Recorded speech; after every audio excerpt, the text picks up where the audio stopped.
आज हम स्टार्ट करते हैं इसका 5th पर्सन। तो 5वां पर्सन अपने को किस प्रकार से दे रखा है, ठीक है। इसको अपने को क्या करना है, प्रूफ करना है। तो इसको हम प्रूफ कर लेते हैं। यहाँ पे लिखा हुआ है सेक स्क्वायर 30 डिग्री। अब देखो सेक जो 30 डिग्री होता है उसका जो मान होता है वो क्या होता है, यहाँ पे 2/√3, ठीक है। और इसके ऊपर क्या लिखा हुआ है, स्क्वायर है, तो हम इसके ऊपर पूरा का होल स्क्वायर कर लेते हैं। फिर प्लस कोस 45 डिग्री, कोस सेक 45 डिग्री का मान क्या होता है, √2, ठीक है ना। इसके ऊपर भी क्या होगा, होल स्क्वायर है, इसको कोष्टक में लगा लेते हैं। अब इसके बाद यहाँ पे लिखा हुआ है 2 का 2, कोस 60 डिग्री का मान क्या होता है, 1/2, ठीक है। फिर यहाँ पे प्लस का plus, sine 90 degree, sine 90 degree का मान होता है 1, और टेन 45 डिग्री का मान भी 1 होता है। अब इसको हम खोल देते हैं, देखो 2 से 2 को काट देते हैं। अब यहाँ पे क्या लिखा हुआ है, 2 का स्क्वायर, 2 का स्क्वायर क्या हो जाएगा 4, और √3 का स्क्वायर क्या हो जाता है अपने पास 3 ही होता है। यदि √3 इंटू √3 तो क्या हो जाएगा 3, प्लस √2 का स्क्वायर क्या होता है 2, उसके बाद 1 ये रहेगा प्लस 3, ये कितना आ जाएगा अपने पास टोटल यदि बात करें तो 3 हो जाएगा, ठीक है। तो देखो यहाँ से हमने उसको क्या करें, ये गुणा में ध्यान रखना है, ये इसके गुणा के अंदर है।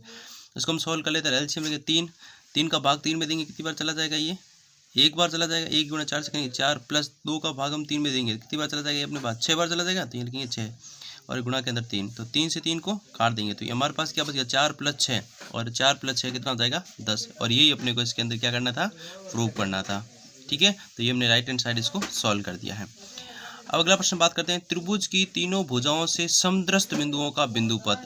अब देखो त्रिभुज की तीनों भुजाओं से बिंदुओं का बिंदुपथ, अब देखो 3 भुजाएं हैं, और 3 भुजाओं से यदि हम बात करें तो उनका जो बिंदुपथ होगा, है ना, तो ये वर्त की क्या बनेगा, अंत केंद्र बनता है, ये वर्त की क्या बनता है, अंदर की तरफ बनता है। तो 3 भुजाओं का जो समद्रष्ट बिंदु होगा वो हमारा क्या होगा, इस पॉइंट के ऊपर लोकस के ऊपर बात करें तो हमारा वो हो जाएगा यहाँ पे अंत केंद्र होगा। तो ये हो जाएगा अपने पास में यहाँ पे अंत केंद्र। अब देखो साथ में अपने को दूसरा प्रश्न के साथ बोला है कि घड़ी के पेंडुलम का बिंदुपथ ज्ञात कीजिए। अब देखो घड़ी जो होती है, जैसे हमें सपोज करिए ये हमारे सामने क्या है, घड़ी है, इस घड़ी का जो पेंडुलम होता है ये वाला नीचे वाला पार्ट, ये क्या होता है, एक वर्त का क्या होता है, चाप होता है। परंतु हम पूरे घड़ी के ऊपर बात करें तो घड़ी में कांटे लगे हुए थे, 3 लगे होते हैं। घड़ी में घंटा, मिनट और सुई, ये जो होते हैं ये क्या बनाते हैं, एक वर्त बनाते हैं। घड़ी के अंदर जो इसके जो सुई होते हैं, जो इसके कांटे लगे होते हैं, ये हमेशा क्या बनाते हैं, एक वर्त बनाते हैं। ये चीज़ आपको ध्यान रखना है। परंतु घड़ी का जो आधा वाला भाग, ये वाला पार्ट जो है, ये क्या कहलाता है, एक वर्त का चाप कहलाता है। तो ये हम लिखेंगे यहाँ पे वर्त का चाप होता है। ये क्या होता है, एक वर्त का चाप होता है। ये चीज़ आपको ध्यान रखना है। यदि आधे का पूछे तो वर्त का चाप होता है, यदि पूरे घड़ी का पूछे तो ये क्या हो जाएगा, वर्त हो जाएगा। तो हम ध्यान रखना है, यहाँ पे होगा अंत केंद्र होगा ये, और यहाँ भी वर्त होगा घड़ी के अंदर, और इसके आधे वाले पार्ट को हमने क्या कर दिया, एक वर्त का चाप होता है, ठीक है। अब हम बात करते हैं इसके नेक्स्ट प्रश्न के ऊपर। अब ये जो 5वां प्रश्न है ये आपके सेकंड पेपर के अंदर ही है, और इसको अपने को क्या करना है, इसको सिद्ध करना है। आपको 3 एंगल इसके अंदर दिए गए हैं, ठीक है, त्रिभुज ABC। अब हम जानते हैं इसको अपने को प्रूव करना है। कैसे करते हैं, देखो जो त्रिभुज होता है, त्रिभुज ABC, ये कितने डिग्री का होता है, इसके अंदर यदि बात करें तीनों कोणों का योग होता है 180 डिग्री के बराबर। त्रिभुज के तीनों कोणों का योग होता है यहाँ पे 180 डिग्री के बराबर होता है। तो यहाँ पे हम क्या लिखेंगे, तो त्रिभुज A + B + C जो है, अपने को यहाँ पे क्या निकालना है, B + C का, ठीक है ना। तो हम क्या करते हैं, यहाँ पे इस A को बाहर लेके चले जाते हैं। देखो 80 डिग्री के बराबर थे, तीनों कोणों का योग तो 180 डिग्री। अपने को क्या चाहिए यहाँ पे, यदि बात करें तो B + C, B और C, और अपने पास A को उधर भेजना है। तो हम क्या करते हैं, B + का C तो इधर लिख देंगे। अब क्या करते हैं, 180 डिग्री में हम क्या करते हैं, A को उधर लेते हैं, ये बदल जाएगा आपके माइनस में बदल जाएगा। अब देखो इसके नीचे अपॉन में क्या है, 2 है, तो हम क्या करते हैं, इस पूरे प्रश्न के अंदर क्या करते हैं, डिवाइड कर लेते हैं, ठीक है, डिवाइड बाई 2। अपने 2 का इसमें क्या करते हैं, भाग देते हैं। तो हम लिखेंगे B के नीचे 2 + C बटे के नीचे भी 2, और यहाँ पे 180 में भी हम 2 का भाग देंगे, और माइनस के अंदर A/2 दे देंगे। अब इनका एलसीएम ले लेंगे, तो इसका एलसीएम तो 2 ही आएगा, ठीक है। और ऊपर क्या देगा, B + का C होगा, तो लिखेंगे B + का C हो गया बराबर 2 का भाग 180 में देंगे, कितना चला जाएगा, ये 90 बार चला गया, माइनस के अंदर A/2 का 2 हो जाएगा। अब देखो अपने को क्या लाना है, यहाँ पे tan लाना है, ठीक है। तो हम क्या करते हैं, देखो tan यहाँ पे लाना है, तो हम क्या करते हैं, यहाँ पे tan का इसके भाग इसमें करेंगे, तो इसको करेंगे मल्टीप्लाई कर देंगे, मल्टीप्लाई बाय tan कर लेते हैं इसके साथ में। तो tan का मल्टीप्लाई कर लेते हैं, तो क्या बनेगा, tan B + का C अपॉन में 2, और इधर भी हम कर लेते हैं, ये ध्यान रखना अपने को। अब इस साइड में कर लेते हैं tan 90 माइनस, तो tan के अंदर हो जाएगा ये 90 माइनस का हो जाएगा A/2 हो जाएगा। अब देखो tan जो 90/A/2 हमने पढ़ा है, tan 90 माइनस का जो थीटा होता है ये हमेशा क्या बनाता है, इसके अंदर कोट बनाता है, तो कोट यहाँ पे थीटा बनता है, ठीक है, ये अपने को पता ही है। अब देखो 90 माइनस थीटा, अपन तो इसमें जो थीटा है, जो आपका थीटा जो वैल्यू है यहाँ पे वो क्या है, यहाँ पे A/2 है, ठीक है। तो जो आपका थीटा है वो यहाँ पे क्या है, A/2 है। तो हम इस tan की जगह इसको कोट में करेंगे, क्या बन जाएगा, कोट A/2। तो इसको लिखेंगे tan बी प्लस का सी अपॉन में 2 बराबर बन जाएगा ये tan के अंदर बन जाएगा ये कोट थीटा। यहाँ पे क्या अपने पास है a/2 है, तो यहाँ लिखेंगे हम a/2 लिख देंगे। tan अपने पास ये जो हो जाएगा वो मान आपका थीटा होगा, तो ये बन जाएगा a/2। ये अपने को इसके अंदर क्या करना था, इसके अंदर सिद्ध करना था, ये अपने को इसके अंदर प्रूव करना था। आशा करता हूँ आपको समझ में आ गया। अब देखो छठा प्रश्न, त्रिभुज की भुजाओं के लंब समद्विभाजक, ठीक है, क्या बोला इसके अंदर संगामी होते हैं। अब देखो ये जैसे त्रिभुज है, इस त्रिभुज में यदि हम बात करें इसकी भुजाओं का मतलब जो आपका लंब होता है, ये क्या होता है इसके अंदर लंब होता है। अब ये इसके अंदर क्या है, इसका लंब है, ठीक है। अब लंब के अंदर यदि बात करें तो ये तो हमारा चीज होगी लंब हो गया, लंब है, ठीक है, ये लंब के अंदर हो गया। अब देखो यदि हम बात करें अपने को क्या करना है, लंब समद्विभाजक करना है। यदि हम लंब समद्विभाजक करें तो ये क्या करेगा, भुजाओं को क्या कर, दो भुजाओं को यहाँ पे क्या करेगा, यहाँ पे आधा करेगा, इस भुजाओं को आधा करेगा, एक तो ये भुजाओं को आधा करेगा और एक दूसरी भुजाओं के अंदर आधा करेगा, तो हमेशा क्या बनेगा, एक इसके अंदर परिकेंद्र बनेगा, ठीक है। ये चीज आपको ध्यान देनी है, हमेशा क्या बनेगा इसके अंदर, अंत केंद्र नहीं बनेगा। यदि वो अंदर की तरफ तो ये आपका क्या बनेगा, यहाँ पे परिकेंद्र बनेगा। ये चीज आपको ध्यान है, लंब समद्विभाजक करेंगे तो क्या बनेगा, यहाँ पे परिकेंद्र। अब देखो फिफ्थ प्रश्न के ऊपर बात करते हैं। तो ये देखो पहला प्रश्न जो ऊपर है मैंने करवा चुका हूँ, इससे नीचे वाला जो प्रश्न है उसको मैं आपको बता देता हूँ। इस प्रश्न को हम कैसे करेंगे, देखो लिखा हुआ क्या है, इस प्रश्न को हम सॉल्व करेंगे। साइन थीटा बराबर यहाँ पे लिखा है कोस थीटा माइनस का 6 डिग्री। यहाँ पे आपको क्या करना है, थीटा का मान निकालना है।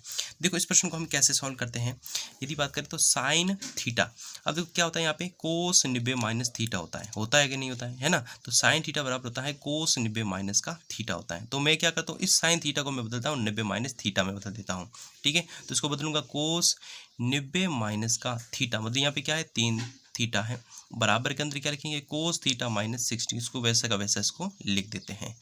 अब देखो यहाँ पे लिखा है कोस थीटा से, यहाँ पर भी कोस है, तो कोस से कोस को क्या करते हैं, यहाँ पे काट देते हैं और इस चीज़ को इक्वल ले लेते हैं। लिखेंगे 90 माइनस का 3 थीटा बराबर यहाँ पे बचेगा थीटा माइनस का 6 डिग्री। अब देखो 90 इधर है, इधर 6 है, तो उधर हम उसको पक्षांतर कर, देखो कोस से कोस को हम इस प्रकार से काट देंगे, तो हमारे पास यहाँ पे क्या बच गया 90 माइनस थीटा बराबर के अंदर बचेगा थीटा माइनस 6 डिग्री। अब हम क्या कर लेते हैं, यहाँ पे थीटा को एक साइड लेते हैं और डिग्री को एक साइड ले लेते हैं। तो हम डिग्री और थीटा को हम क्या करते हैं, एक साइड ले लेते हैं, तो बचेगा 90 प्लस का हो जाएगा यहाँ पे 6 डिग्री और थीटा और इधर माइनस का 3 उधर भेजेंगे तो ये बच जाएगा आपके प्लस में 3 थीटा।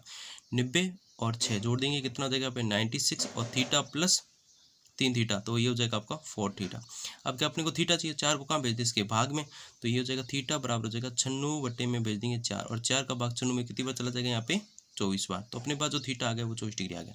अब देखो इस प्रश्न के ऊपर बात करते हैं, ये जो वर्त बनेगा वो आपके कहाँ बनेगा, इसके अंदर परिकेंद्र बनेगा। तो ये क्या समदृष्ट है और समदृष्ट है तो भुजाओं को क्या करेगा, इसके अंदर आधा करेगा, बाहर की तरफ बनेगा। तो ये जो वर्त बनेगा वो कहाँ बनेगा, इसके जो इसका एरिया है जो वो क्या बन जाएगा, अंत केंद्र ना बन के वो क्या बनेगा, इसका परिकेंद्र होता है। ये चीज़ आपको ध्यान रखनी है। तो ये कहाँ बनेगा, त्रिभुज के शीर्षों पे, तो ये बन जाएगा आपका परिकेंद्र पे, ठीक है। समझ में आ गया। इस त्रिभुज के अंदर समदृष्ट बिंदु का बिंदु पथ हमेशा क्या होता है, परिकेंद्र होता है। यदि शीर्षों की बात करें, यदि हम कोण निकालते हैं तो हमेशा क्या बनेगा, इसका परिकेंद्र बनेगा। अब इसके बाद हम बात करते हैं इसके नेक्स्ट प्रश्न के ऊपर। तो नेक्स्ट प्रश्न हमारे सामने क्या दे रखा है, यहाँ पे देखो ये हमने निकाल दिया है। अब इसके प्रश्न के ऊपर बात करते हैं। देखो ये तो मैंने बात कर दी 3 भुजाओं का समदृष्ट बिंदु, इसमें मैंने बताया था आपको घड़ी का जो पेंडुलम वगैरह होता है, इसमें मैंने आपको बता चुका हूँ, इसमें आपको बताने की जरूरत नहीं है, ठीक है। और त्रिभुज के समदृष्ट बिंदु का जो बिंदु पथ होता है वो क्या होता है, इसके अंदर परिकेंद्र होता है। ये चीज़ आपको थोड़ा इसके अंदर ध्यान देना है, ठीक है। अब इसके बाद में हम इसका नेक्स्ट प्रश्न करते हैं यहाँ पे।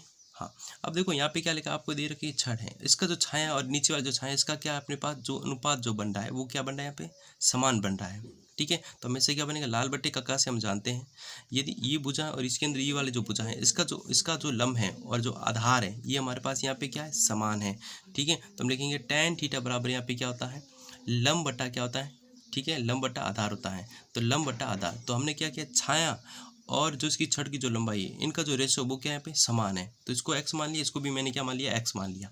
तो लंब यदि x है तो आधार भी क्या होगा, x होगा, तो x में x का भाग देंगे तो क्या बनेगा, अपने पास 1 बनेगा। तो tan थीटा बराबर हो गया 1। अब बताओ tan a का जो मान होता है वो क्या होता है, इसका 30 डिग्री होता है, तो tan 30 डिग्री, ठीक है। तो tan से tan को हमने क्या कर दिया, यहाँ पे काट दिया, तो हमारे पास जो थीटा बच गया, tan से tan को हमने क्या कर दिया, यहाँ पे काट दिया, तो थीटा बराबर अपने पास यहाँ पे आ गया 30 डिग्री। ये अपने को इसके अंदर सॉल्व करना था। आशा करता हूँ आपको चीज़ समझ में आ गई।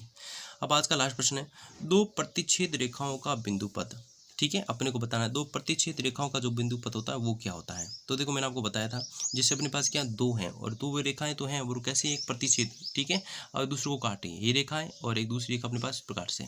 तो ये क्या करी, एक दूसरे को क्या कर रही है, यहाँ पे काट रही है। जब काट रही है तो हम यहाँ पे क्या बनेगा, एंगल बनता है। तो हम यहाँ पे लिखेंगे कि दो भुजाओं से बने कोण का क्या होता है, ये समद्वि भाजक होता है। तो ये चीज़ आपको ध्यान रखनी है, दो भुजाओं से बना कोण जो होता है वो क्या होता है, यहाँ पे इसका क्या करेगा, इस एंगल के ऊपर क्या बनेगा, एक कोण बनाएगा। तो वो इसके क्या होगा, इस एंगल के क्या होगा, यहाँ पे बराबर होता है। तो दो भुजाओं से बना जो कोण होता है उसका जो एंगल होता है वो क्या है, यहाँ पे होता है समद्वि भाजक होता है। तो ये चीज़ आपको ध्यान देनी है। तो ये क्या हो जाएगा, इसके अंदर समद्वि भाजक होता है। लोकस जो होगा, जो इसका होगा वो क्या होगा, इसके अंदर समद्वि भाजक होता है। आशा करता हूँ आपको ये चीज़ समझ में आती होगी। यदि वीडियो अच्छा लगे तो इसे लाइक कर दीजिए।